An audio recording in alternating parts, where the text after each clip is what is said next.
Hello and welcome to this video. Today we're looking at Microsoft Edge and specifically extensions that you can add to Microsoft Edge.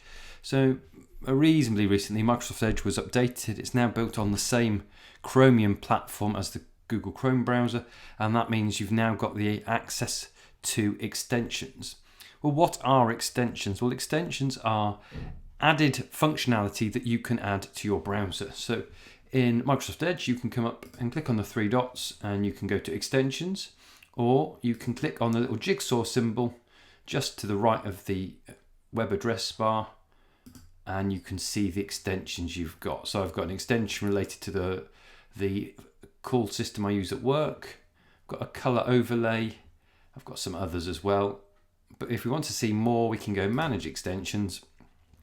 And we can see the ones that we've got and we can switch them on and off. We can also search for more extensions and we can get more if we don't have them. So we go get extensions for Microsoft Edge and it takes us to the Edge add-ons site. But we can also just go to the Google Chrome store and find them there. So if I search in here, Grammarly for Microsoft Edge, I've got that there. I can then click get. I can add the extension. It adds the extension for me. It's just installing it there. To configure the Grammarly extension, if you click on it, it'll ask you to sign in if you haven't yet done so. So it's saying is now active, which is great. I can open the editor, I can download the desktop app, I can download the mobile app, I can add an add-in. So let's go into Open Editor. I've already got an account, but at that point it would ask you to sign in, and you can see you can use it across Gmail, Outlook, and Google Docs, and it's now available to download as a Mac. So there's various things you can do. From this page, you can upload a new document to see what it looks like when you use it in conjunction with a document. Let's wait for this page to load up. It gives you a preview of the sorts of stuff that you get. So when you click on it, you get a suggested correction.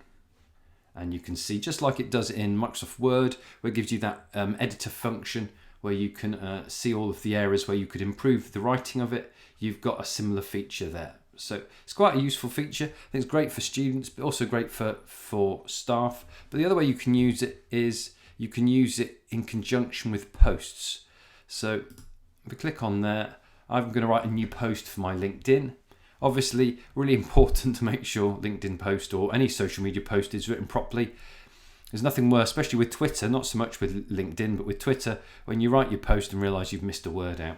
So in order for the Grammarly extension to work, once you've added it to your site, you need to reload the page. So just reload it, having re-enabled the thing. I'm then going to create a new article and create a new post. So now you can see that it's active. You can see it's active because we've got the G there. We're not going to take a tour. Oh, let's do that again. Start again. There we go. Right. So we can start to type in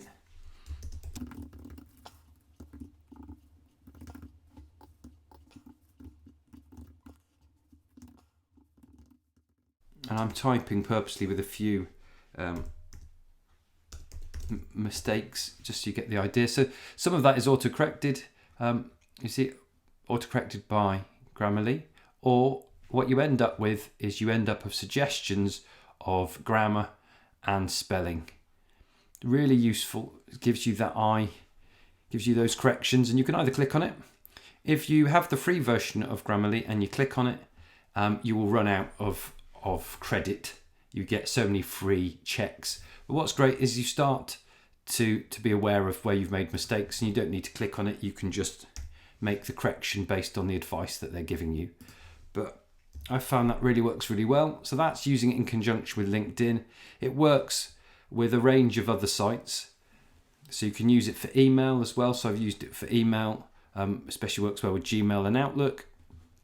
But it also works well in VLE. So this is Canvas VLE. So if I click on one of the courses and do an announcement,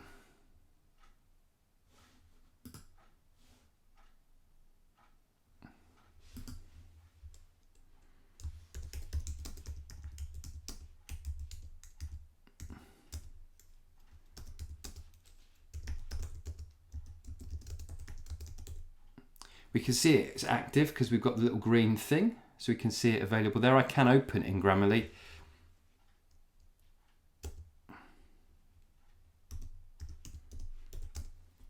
So again, autocorrection there.